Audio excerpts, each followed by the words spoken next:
Comments pass చేస్తారు చాలా మంది. Okay, welcome. కామెంట్స్ పాస్ చేసేవాళ్ళే రండి, ఎవరినైనా కానీ చేయగలం, మేము చేయగలం అనుకునేవాళ్ళు రండి. అసలు మీరు ఒక ఒక అసోసియేషన్ కానీ ఒక యూనియన్ కానీ దేనికైనా కానీ స్ట్రెంగ్త్ ఏంటంటే సభ్యుల యొక్క రెస్పాన్స్.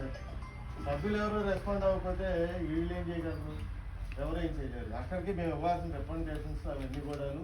అసలు మన వెళ్ళిపోయిన ప్రశ్న, ఇప్పుడు వెళ్ళిపోయిన ప్రెసిడెంట్ గారు, వెళ్ళిపోయినంటే ప్రెసిడెంట్ గారు ఆయన ఆఫీస్ ఓన్ ఆయన తోచినట్టుగా కూడా కొన్ని చేశారు, కొన్ని రిప్రజెంటేషన్స్ ఇవ్వడం జరిగింది. సరే, ఆయన మార్గంలో అది కరెక్టా కాదా అనేది కానీ ఇట్స్ డిఫరెంట్.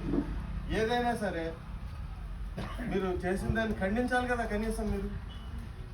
అండ్ మీరు అలా ఇవ్వటం తప్పండి, మమ్మల్ని ఎందుకు కన్సల్ట్ చేయలేదు, అసలు కన్సల్ట్ చేయలేదు అనే హక్కు వీళ్ళకి ఎవరికి ఉంది? మీటింగ్లు పిలిచినప్పుడు రానోడు కాదు ఎక్కడ ఉంది? కన్సల్ట్ చేయాలి అని చేద్దాం, మీరు అందరూ వస్తే కన్సల్ట్ చేసేవాళ్ళం. ఎవరు రావట్లేదు కదా.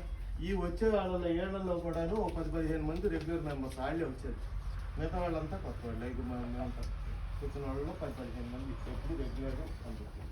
మిగతా వాళ్ళంతా ఏంటి అంటే 650 ప్లాట్లు, దాదాపుగా 650 ప్లాట్ ఓనర్స్ ఉంటే కనీసం దాంట్లో 10% కూడా రిప్రజెంటేటివ్ ఎవరికి పట్టింది ఇదంతా? అది ఒకసారి మీరు ఆలోచించుకోండి. పోతే సరే, ఇంకొకటి ప్లాన్ బి ఉండాలి కదా మనకి. ప్లాన్ ఏ అది అసోసియేషన్ అక్కర్లేదు, కొంత ఏమక్కర్లేదు, వదిలేద్దాం.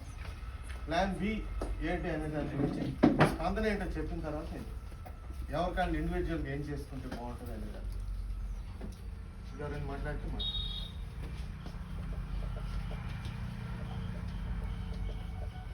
సార్ మీరు మాట్లాడతారు. మీరు కొద్దిగా యాక్టివ్గా వస్తున్నారు కాబట్టి నేను సభ్యులు నమస్కారం అండి. నా పేరు రామ్జిత్ బాబు.